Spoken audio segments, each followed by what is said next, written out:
है दोस्तों, ये मेरा इस चैनल पर फर्स्ट वीडियो, तो प्लीज रिक्वेस्ट वीडियो को बहुत सारा के जैसे प्यार दीजिएगा और चैनल को सब्सक्राइब कीजिएगा, क्योंकि चैनल बनने वाला आपके दिल की धड़कन धड़कन धड़कन धड़कन धड़कन धड़कन। तो धड़कन को सब्सक्राइब करना ना भूलें, क्योंकि मैं तुम्हें भूल जाऊं ये हो नहीं सकता, और तुम मुझे भूल जाओ ये मैं होने नहीं दूंगा। चलो मेन मुद्दे पर आते हैं, जिसका नाम 28 ईयर्स लेटर है। आपको पता है ये नाम हॉलीवुड ने बॉलीवुड से कॉपी किया है। क्या बात कर रहे हैं? पर कैसे? देखो, 28 साल बाद सेम बट डिफरेंट। ये है क्या? एक मूवी है और कहा यह जा रहा है ये 2025 की one of the best zombie horror movie है, जिसने ज़ॉम्बी जोनर में प्राण फूंक दिए। हम इसी मूवी की बात करने वाले, जिसको मैंने 3 हिस्सों में बांटा है। पहला, हम मूवी समरी की बात करेंगे। दूसरा, मूवी कितनी अच्छी है। और तीसरा, मूवी का कंक्लूजन। तो चलो दोस्तों, मूवी समरी की बात करते हैं। कहानी खुद को स्कॉटिश आइलैंड से चालू करती है, जहाँ किसी घर में बहुत सारी बच्ची और एक बच्चा निंजा हथौड़ी देख रहे हैं। नाउ यू इन दोनों को देखो, एक से हंसी कंट्रोल नहीं हो रही और एक ओ मुझे भी एक्टिंग करनी है। और तभी वहाँ पर ज़ॉम्बी अटैक कर देते हैं और चारों तरफ जुबा केसरी होने लगता है। पर इस हमले में जिमी बच जाता है, क्योंकि वो यहाँ छिप जाता है। वो वहाँ से निकल कर अपने बाप के पास आने लगता है, शायद वो उसे बचाएगा। पर बाप तो यहाँ पर आध्यात्मिक बकचोदी सुनाता है।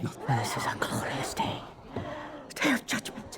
Nothing that hasn't been most perfectly foretold. और फिर अंत में अपनी अंतिम निशानी देता है। और तभी बहुत सारे ज़ॉम्बी आकर फादर का भी जुबा केसरी निकाल देते हैं। तो बच्चों, इससे हमें एक सीख मिलती है कि गलत टाइम पर बकचोदी नहीं किया करते। पर इस हमले से भी जिमी सर्वाइव कर जाता है।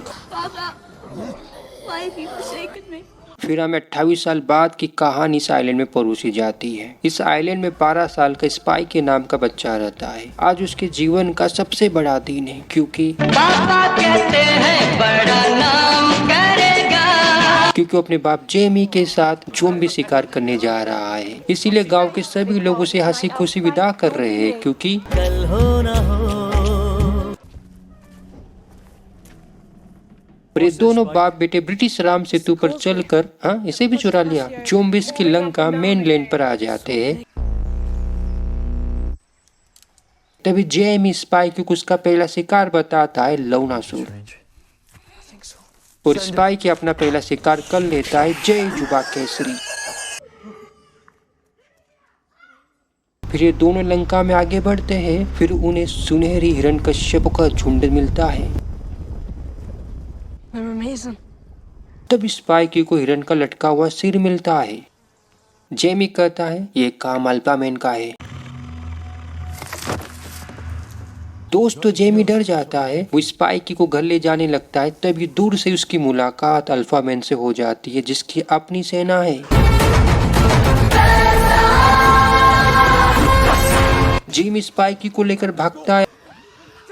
अल्फामैन अपनी सेना उनके पीछे छोड़ता है।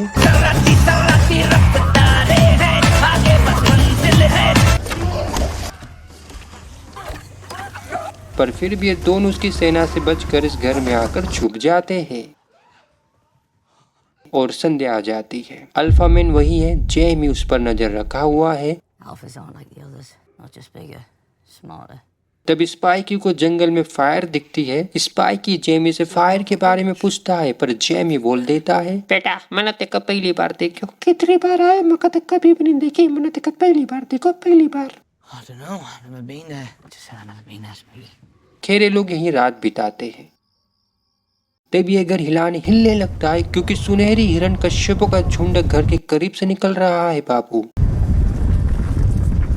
पर फिर भी ये दोनों यहाँ से भी बचकर निकल जाते हैं। Old building. We move fast but quiet. You see the Alpha? और अपने घर की तरफ आने लगते हैं। सेतु तो पानी में डूब चुका है, पर फिर भी बाप बेटे की जोड़ी आगे बढ़ती है। और तभी अल्फामैन इनकी तरफ आने लगता है। ये देखकर इन दोनों की कैन फट जाती है और ये दोनों भी जोर से भागने लगते हैं।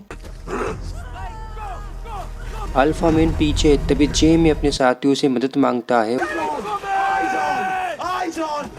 और उसके साथ हवाई हमला करके अल्फामैन को निपटा देते हैं। Look at him! Look at his eyes! He's clean! फिर गांव के सभी लोग स्पाइकी के पहले शिकार की पार्टी करने लगते हैं। और इसी पार्टी में स्पाइकी को अपने बाप का राज पता चलता है कि उसके बाप का टाका गांव की टीचर से है। ये देखकर स्पाइकी का खड़े खड़े दिल टूट जाता है। स्पाइकी को बहुत बुरा लगता है। वो घर आता है और सेम से बात करता है। सेम जेमी का दोस्त है। तब स्पाइकी उसे जंगल की फायर के बारे में बताता है। ये सुनकर सेम कहता है शायद वहाँ डॉक्टर केल्सन होगा। A fire.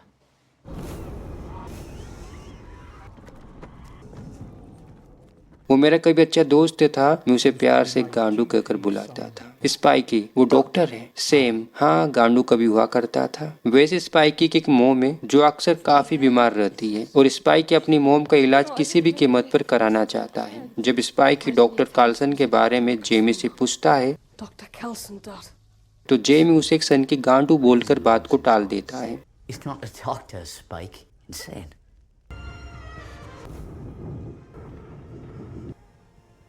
Like I said, insane. तब स्पाइकी ये सोच लेता है कि उसके बाप का टाका गांव की टीचर से है, तो इसीलिए वो मेरी मोम का इलाज सही से नहीं कराना चाहता। If she dies, are you gonna be with Rosie? वो उस टीचर को मेरी स्टेप मोम बनाना चाहता है। वो ये सब सोचकर बहुत गुस्से में आ जाता है और चाकू दिखाकर अपने बाप से बोलता है देख बापू, तू मम्मी की सेहत के लिए हानिकारक है, तू उनसे दूरी रही हो। Just go away, Dad. Fuck! There's a fire! I need every man that's dead! Go! और एक दिन स्पाइकी अपनी मोम को लेकर चुपके से गांव से निकल जाता है। वो अपनी मोम को डॉक्टर केल्सन के पास ला रहा है। I'll stay there. इस राह में बड़ी मुश्किलें रूपी ज़ोंबी आते हैं।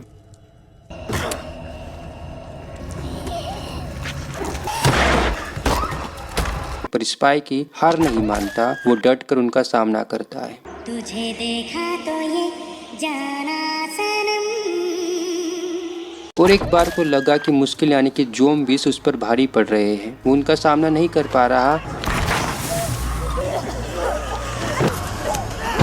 और तभी यह आर्मी ऑफिसर आकर उसे उसकी मोम को बचा लेता है।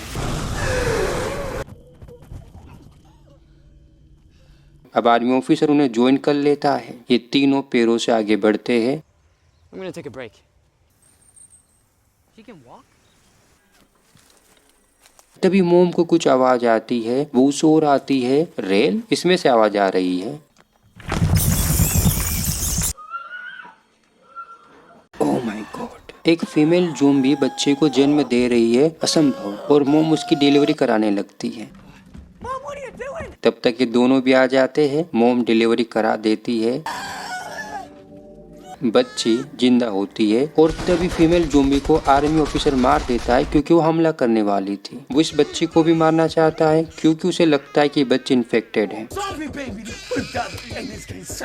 पर मोम और स्पाइकी को लगता है कि बच्ची इन्फेक्टेड नहीं है, इसीलिए मोम उसे बच्ची नहीं देती। पर आर्मी ऑफिसर उस बच्ची को मारना चाहता है। पर तभी अल्फा मैन आर्मी ऑफिसर पर हमला करके उसे बहुत ही बुरे तरीके से मार देता है। अब इन तीनों के बीच में रेस चालू होती है। अल्फा मैन को देखकर सच्ची में फटती है। गन की रेस चालू है।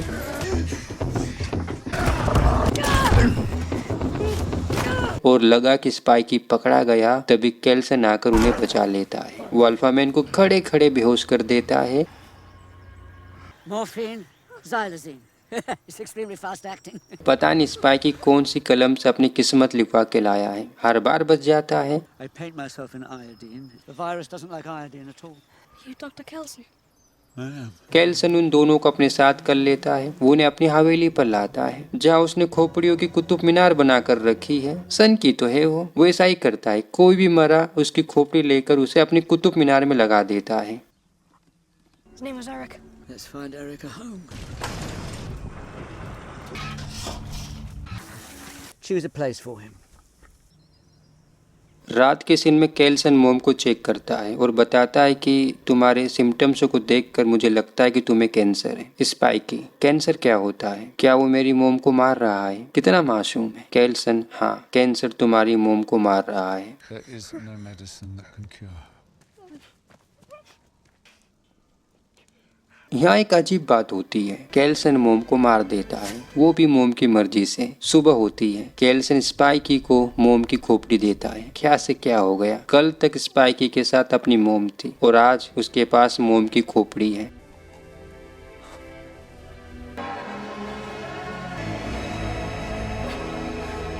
वो अपनी मोम की खोपड़ी को खोपड़ियों के शिखर पर रखता है। फिर वो केल्सन को छोड़कर और बच्ची को लेकर अपने गांव की तरफ आता है। वो गांव में बच्ची को पहुंचा देता है, पर वो नहीं आता। वो लेटर में पापा से कहता है, मैंने इसका नाम आइला यानी कि मोम का नाम रखा है। ये इन्फेक्टेड नहीं है, मोम जा चुकी है और मैं अभी आना नहीं चाहता। मैं इस आइलैंड को एक्सप्लोर करना चाहता हूँ। एक दिन स्पाइकी मच्छी सेक रहा होता है, तभी कुछ ज़ॉम्बीज़ उसकी तरफ आते हैं। वो भागने की कोशिश करता है पर रास्ता बंद होता है और एक बार फिर से उसकी किस्मत उसका साथ देती है। तभी उसकी मुलाकात जिमी से होती है। ये मूवी की स्टार्टिंग वाला बच्चा है, उसके बाप की निशानी देखो, उसके पास अभी भी है। और सच्ची सच्ची बोलना, तुम में से कौन जेमी को जिमी समझ रहा था? खैर, जिमी की टीम उन सभी ज़ॉम्बीज़ को हंसते खेलते हुए मार देती है। फिर स्पाइकी और जिमी हाथ मिलाते हैं और यहीं पर ये मूवी दम तोड़ देती है। तो ये थी मूवी की समरी। अब बात करते हैं कि मूवी कितनी अच्छी है। तो वाकई में मूवी काफी अच्छी है और इस मूवी को अलग और अच्छी बनाते इनके ज़ॉम्बीज़, जो कि हमें दो तरीके के देखने को मिलते हैं। एक फैटी ज़ॉम्बी जिनकी स्पीड बहुत कम होती है लेकिन दिखने में काफी भयानक लगते हैं। I think night of the living dead में एक फैटी ज़ॉम्बी था, हो सकता है ज़ॉम्बीज़ उसके रेफरेंस हो। फिर आता है alpha zombie, Alphas aren't like the others. जो कि काफी पावरफुल होता है। उसकी स्पीड भी बहुत ज्यादा होती है और उसे देखकर गांठ फटती है कि अगर उसके हाथ चढ़ गए तो गए।